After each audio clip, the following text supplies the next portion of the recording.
Hi there, I'm Mike Watchmaker, National Handicapper for Daily Racing Form with a look at this week's Watchmaker Watch, my weekly rankings that I update usually every Monday. And certainly there was a lot of movement in this week's Watchmaker Watch, given all the stakes races that were run last weekend, Kentucky Derby weekend. But where the movement was most notable were in the 2 3-year-old divisions, the 3-year-old male division and the 3-year-old female division. And the 3-year-old male division has a new number one, and that is Omaha Beach, and that might surprise some people because Maximum Security did finish first in the Kentucky Derby.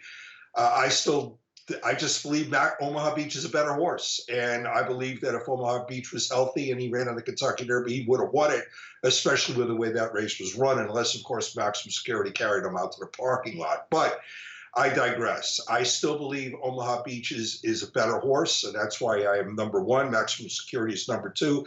I do want to say a word about the former number one, a Country House, who got the Derby win on the DQ of Maximum Security, comes in at number three. I do want to say a word about the previous number one in the 3-year-old male division, and that is Game Winner. Game Winner moved from number one to number four. And I really hated doing that because for the third time this year, he just had a ridiculous trip. I mean, he was absurdly wide in the Kentucky Derby, and he deserves a lot better.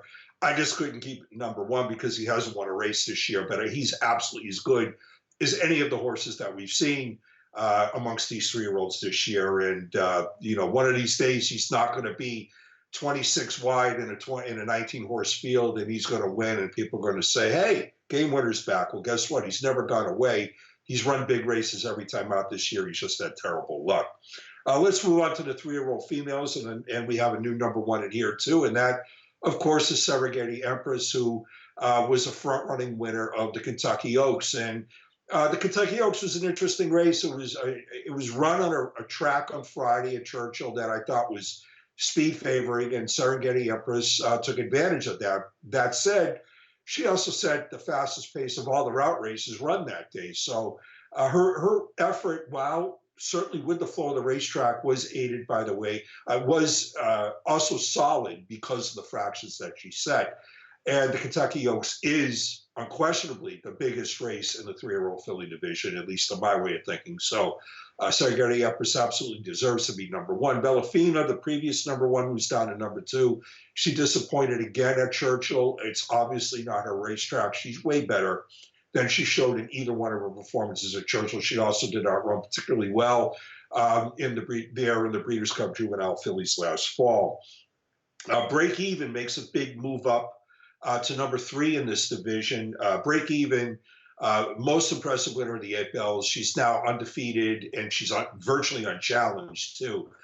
She is, without a doubt in my mind, the best 3-year-old filly sprinter in the country. She is very, very talented, and it's going to be interesting to see what happens when she attempts to go a little bit longer, and some of these other fillies, like Serengeti Empress, decide to cut back in a race perhaps like the Acorn Stakes. That's going to be very, very interesting to see. But big movement in a lot of divisions in the Watchmaker Watch this week, but mainly in the 3-year-old divisions, both male and female. Thanks for watching.